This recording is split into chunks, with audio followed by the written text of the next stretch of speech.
Queridos, boa noite.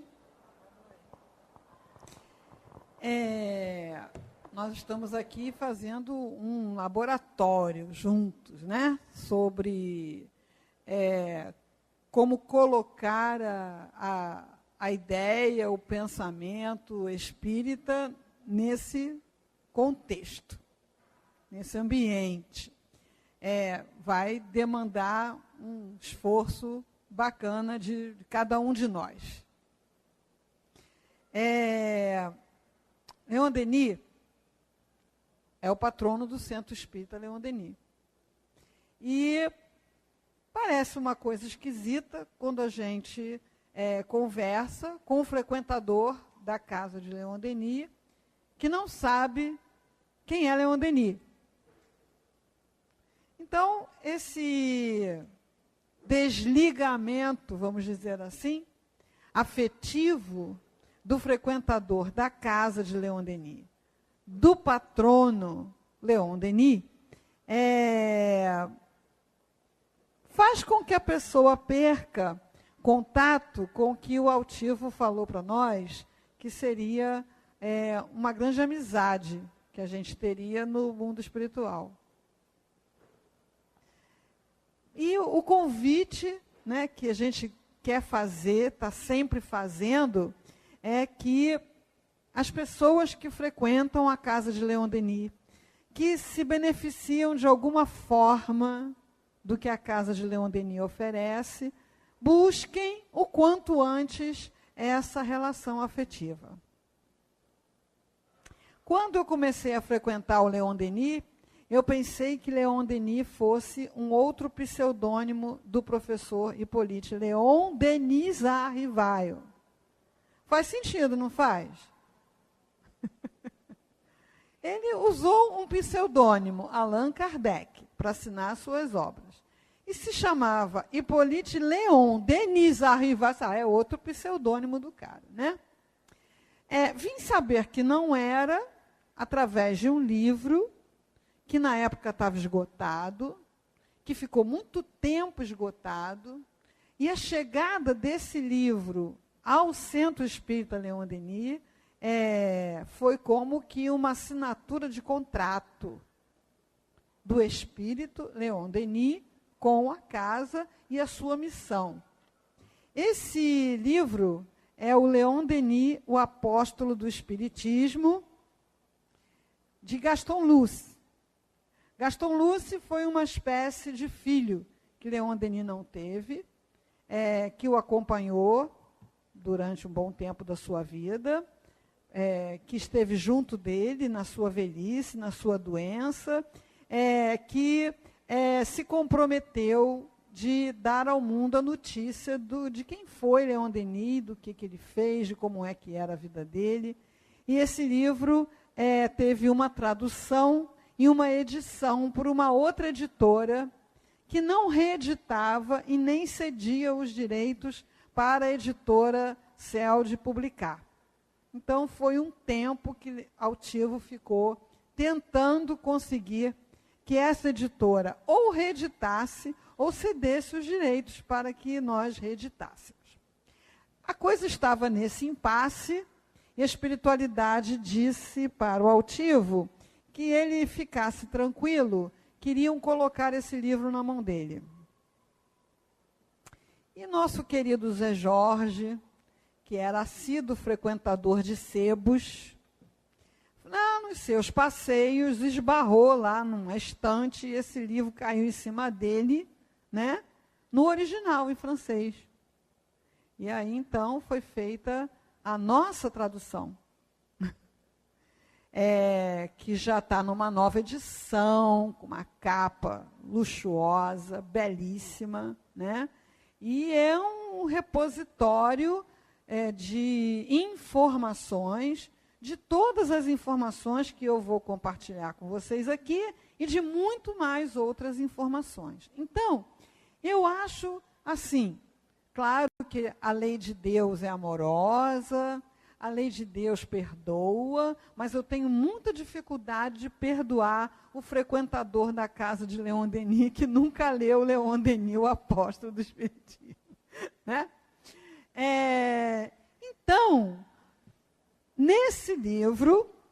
Gaston Luce nos fala de Leon Denis, adolescente. A infância de Leon Denis foi uma infância operária, como era comum na época. Não havia nenhuma legislação contra trabalho infantil. E Leon Denis tinha lá uma família que passava muitas dificuldades e Leon Denis trabalhava e mudava de escola com frequência. Então, era muito improvável que essa criança operária, mudando de cidade, mudando de escola, gostasse de ler, sem ter em casa esse exemplo, sem ter na escola esse convite. Mas, com certeza, ele era uma criança que amava os livros. Por que eu posso afirmar isso? Porque quando Gaston Luce vai falar de Leon Denis adolescente, já morando na cidade de Tours, aonde ele viveu a vida toda, ele vai falar que Leon Denis ficava namorando a vitrine da livraria. Eu me lembro de eu criança, eu namorava a vitrine da Gerbaud, que era uma confeitaria, né? E eu tinha um dinheirinho para merenda, que não dava para comer tudo que eu queria comer. Então, eu namorava longamente as bombas de chocolate, né? É comum você ver as crianças namorando as lojas de brinquedos ou de jogos, né, eletrônicos, mas Leon Denis namorava a vitrine da livraria. E nesse namoro ele se encantou por uma obra ilustrada com desenhos, e ele começou a juntar um dinheirinho embaixo do colchão, né, fruto do seu trabalho, numa cerâmica, para poder comprar aquele atlas, aquele livro ilustrado que o fascinava. Demorou a beça, né? E um dia, quando ele foi lá pegar o dinheirinho não estava. Porque a mãe dele descobriu o esconderijo e pegou o dinheirinho para comprar alguma coisa mais útil, né? A gente sabe dessa história porque Leon Denis contou essa história já idoso para Gaston Luce. Quer dizer, o trauma foi tão grande que ele não esqueceu a vida toda, né? Foi nesse processo de namorar livros que um dia ele viu esse livro que o título lhe pareceu muito misterioso, muito sugestivo, O Livro dos Espíritos. A gente está acostumado a falar o Livro dos Espíritos para lá, o Livro dos Espíritos para cá. Parece que ele perdeu um pouco, né, desse mistério. Mas imagina quando ninguém nunca tinha ouvido falar em Livro dos Espíritos, a pessoa lê lá, O Livro dos Espíritos. Aí ele comprou esse livro e levou para casa. E como ele era uma pessoa totalmente sem malícia, ele escondeu o livro no mesmo lugar que ele escondeu o dinheiro. Então, por que ele escondeu? Porque as pessoas na França, na época, eram muito católicas. E, de modo algum, a mãe iria aprovar a leitura, na visão dele, a mãe iria aprovar a leitura de um livro com esse nome. A gente sabe do Auto de Fé de Barcelona, né, em que o clero católico, não podendo mais queimar as pessoas, né, que foi uma coisa que aconteceu até uma época muito mais recente do que a gente imagina, né, queimou os livros. Então, ele lia, quando ele saía para trabalhar, para estudar, a mãe ia lá no esconderijo, lia, botava lá de volta, né, e assim eles se tornaram espíritas ao mesmo tempo. Mas Leon Denis continuou não podendo frequentar uma escola regular. Aí a gente viaja no tempo e vai pegar a obra mais pujante de Leon Denis, a sua obra mais profunda, a sua obra mais vasta, mais rica, que é indiscutivelmente o problema do ser e do destino. E aí você vai vendo nas notas de rodapé, você vai vendo nas citações nominais, você vai vendo nas referências o nível de cultura que esse homem atingiu. Então, ele lia com frequência todos os relatos das sociedades científicas da época, os anais das sociedades científicas. Ele lia muito do que se escrevia sobre psicologia, muito do que se escrevia sobre religião, muito do que se escrevia sobre filosofia. Então, a gente vai encontrar referências a William James, a Nietzsche, a Hegel, aos pensadores da época. E a gente vai ver que ele abriu diante das pessoas um leque de possibilidades. Então, que leque de possibilidades é esse? Como ele tinha essa missão de se tornar o divulgador por excelência do Espiritismo, ele tem um livro Espiritismo na Arte. Para quê? Para pegar aquele camarada que se interessa por arte, fazendo a ponte da arte com o Espiritismo. Ele tem um livro Socialismo e Espiritismo. Para quê?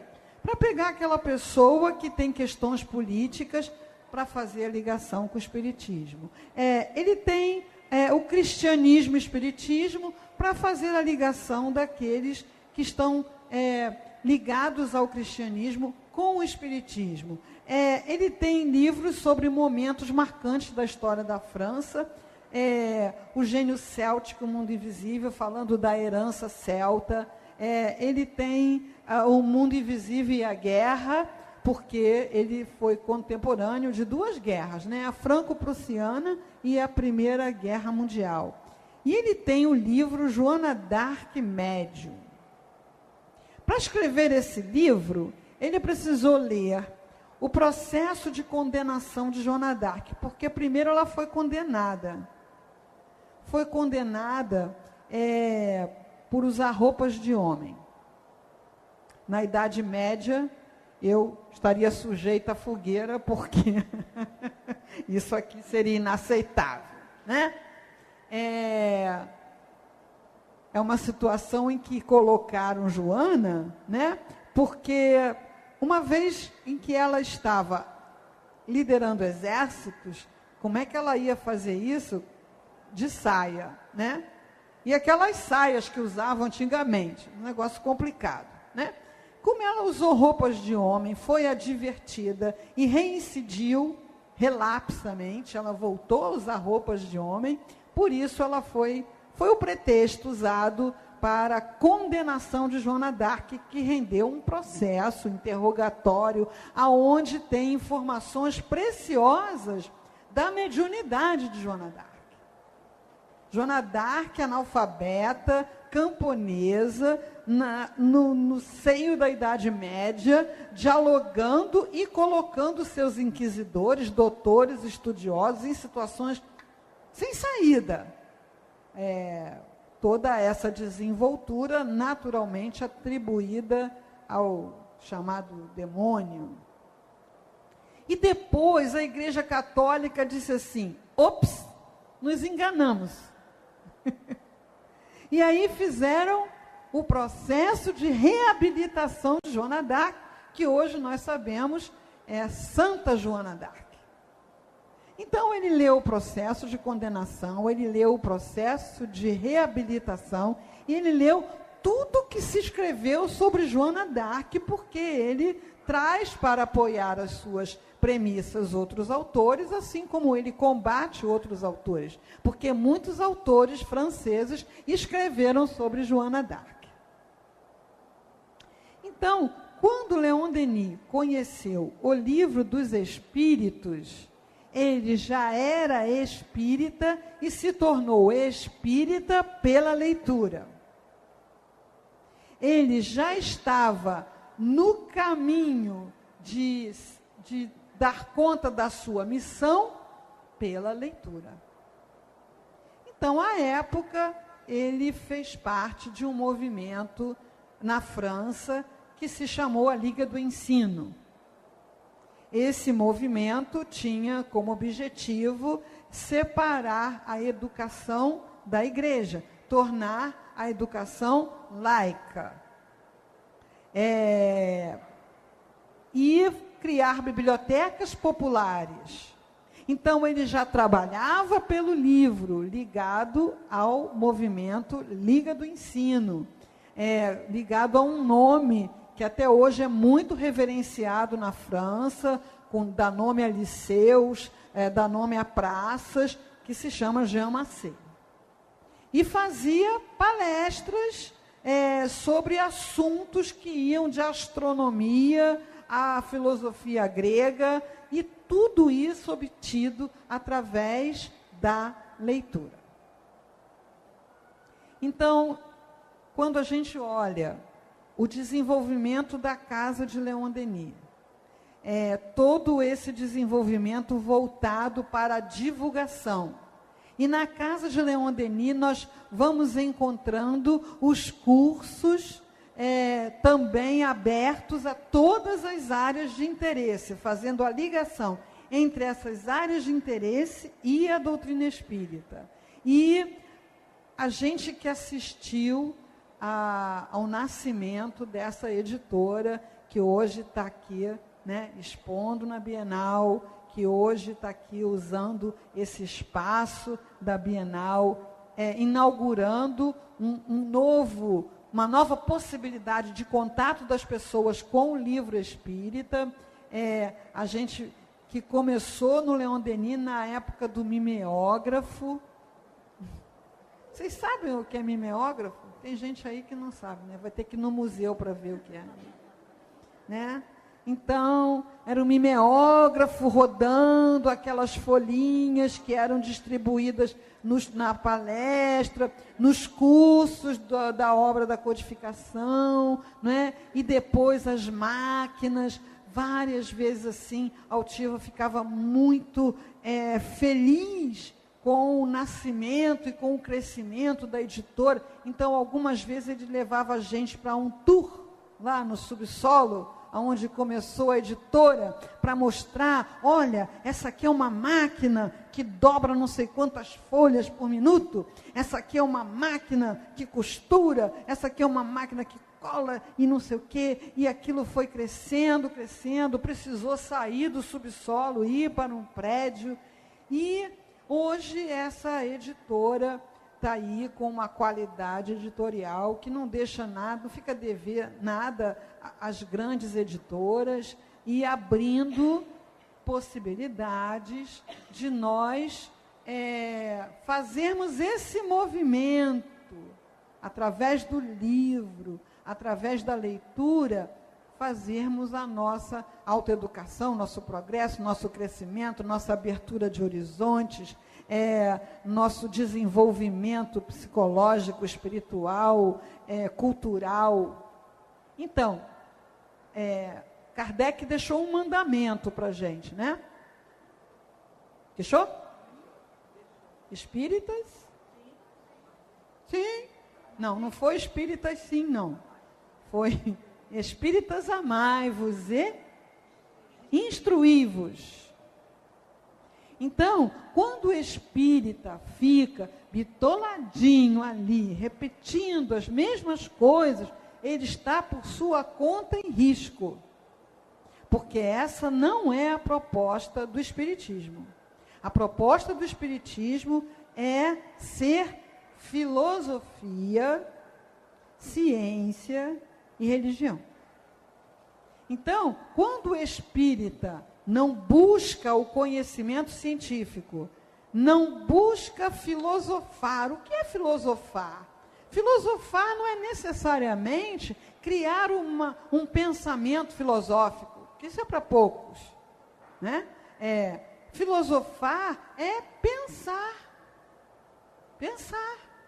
E isso, na nossa época, é muito complicado, porque o que a gente tem de convite para distração, para não pensar, para consumir, para brincar de viver, ou para ficar levando aquela vida de ameba ali, sentado no sofá, absorvendo qualquer coisa que queiram nos empurrar, a gente está muito longe de seguir o caminho apontado por Kardec. Amai-vos e instruí-vos, né? Que é uma proposta que remete àquela imagem, àquela metáfora das asas, né? Que é tão bonita, né? Para realmente o espírito processar a sua ascensão, ele tem que crescer em amor e em conhecimento. Senão, fica um anjo torto, né? Que eu saiba, o único que deu certo foi o nosso poeta. Vai ser gosto na vida. Como é que é? Mário de Andrade? Caramba, agora eu esqueci. Ele fala um poeta assim, que quando ele nasceu, um anjo torto lhe disse, vai ser... Carlos Drummond de Andrade. Vai, Carlos, vai ser gosto na vida, né? Fica esse anjo torto que não decola, né? Ou porque sabe muito e ama pouco, ou porque ama muito, mas não sabe nada. Então tem que desenvolver isso. E Leon Denis tem, nesse livro, O Problema do Ser e do Destino, um estudo do pensamento, aonde ele tem um programa de desenvolvimento dessa potência da alma. Então, o nosso pensamento exige que a gente busque o conhecimento. E esse conhecimento está acessível para nós através da leitura.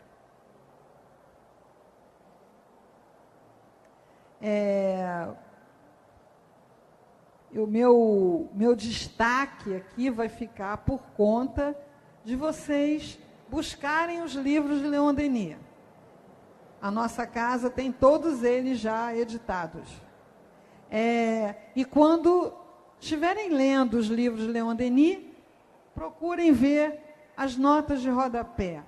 Procurem pesquisar as citações. Hoje em dia, com o Google, é mole, né? Se Leon Denis tivesse encarnado hoje, ele ia estar pinto no lixo, né? Primeiro que você não precisa namorar a livraria. Você entra, pega o livro, lê, se não quiser comprar, não compra, né? Pesquisa os nomes que ele cita. É como se já tivesse um roteiro, você vai seguir aquele roteiro e seus horizontes vão abrir, assim, a perder de vista.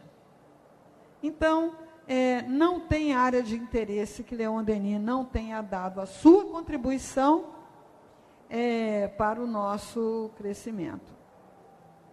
Eu acho que basicamente é isso aí.